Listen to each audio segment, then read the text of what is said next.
यानी पहले की सरकारों की नीयत, नीति और निष्ठा कटघरे में थी। आधी रोटी खाएंगे। अरे क्यों भाई? आधी रोटी खाएंगे और तुमको वोट देंगे, ऐसा कहते थे लोग। क्यों? किसी ने कपड़े सिलने वाले साथियों के बारे में कभी सोचा था क्या? पड़ेगा ताकि कभी किसी कारणवश वो गरीबी में लौट न जाए, फिर मुसीबत में फंस न जाए। उसका फायदा भी उनको मिलता रहने वाला है कि वो हिम्मत के साथ मेरे संकल्प को पूरा करने के लिए ये जो गरीबी हटाओगे नारे लगते रहे ना, लेकिन इन नारों के बावजूद गरीबी नहीं हटी। और इसका सबसे बड़ा कारण यह था में ऐसी कॉलोनियां बनाई जा रही हैं जहां लेकिन उनका लाभ असली हकदार को नहीं मिलता था। पहले की सरकारों में गरीब के हक का पैसा बीच में ही बिचौलिए लूट जाते थे, तो वो काफी पतले थे। आज देखिए फल खा खा करके काफी वजन बढ़ा है। उचित किराए पर ऐसे साथियों को मकान मिल सके, काम करते हैं, उसके आसपास ही आवास का प्रबंध हो। भी हटाओ के नारे लगते रहे, लेकिन इन नारों के बावजूद गरीबी नहीं हटी। आधी रोटी खाएंगे। अरे क्यों भाई? आधी रोटी खाएंगे और तुमको वोट देंगे, ऐसा कहते थे लोग। क्यों आधी रोटी खाएंगे? मोदी है, पूरी खाएंगे। तहत बनी देश की सबसे बड़ी सोसाइटी का लोकार्पण हुआ है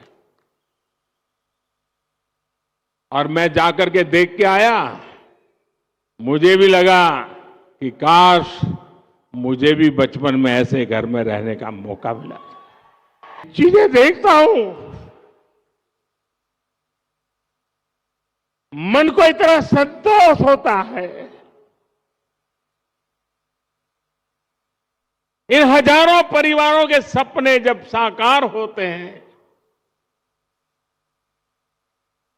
तो उनके आशीर्वाद से बड़ी पूंजी होते हैं। प्रभु राम ने हमें हमेशा अपने वचन की मर्यादा रखने की सीख दी है। आज पीएम आवास योजना के तहत बनी देश की सबसे बड़ी सोसाइटी का लोकार्पण हुआ है और मैं जाकर के देख के आया।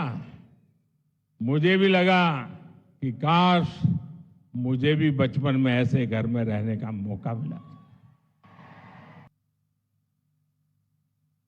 ये चीजें देखता हूं, उनको इतना संतोष होता है।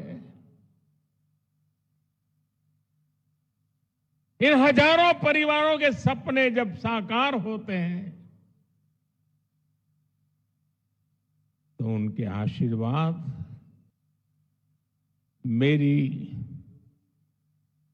सबसे बड़ी पूंजी होते हैं। मैं इस प्रोजेक्ट का शिलान्यास करने आया था, तब मैंने आपको गारंटी दी थी कि आपके घरों की चाबी देने भी मैं खुद आऊंगा। मोदी ने ये गारंटी पूरी की है। 22 जनवरी को जो राम ज्योति आप जलाएंगे वो आप सभी के जीवन से गरीबी का अंधेरा दूर करने की प्रेरणा बनेगी। यानी जनता जिससे सुखी होती है, कृपा निधान श्री रामचंद्र जी वैसे ही कार्य किया करते थे। जनता जनार्दन की सेवा के लिए इससे बड़ी प्रेरणा और क्या हो सकती है। इसलिए 2014 में सरकार बनते ही मैंने कहा था, मेरी सरकार गरीबों के लिए समर्पित सरकार है। इसलिए हमने एक के बाद एक ऐसी योजनाएं लागू की जिससे गरीब की मुश्किलें कम हो, उनका जीवन आसान बने। साथियों, घर ना होने की वजह से, शौचालय ना होने की वजह से गरीब को कदम कदम पर अपमानित होना पड़ता था।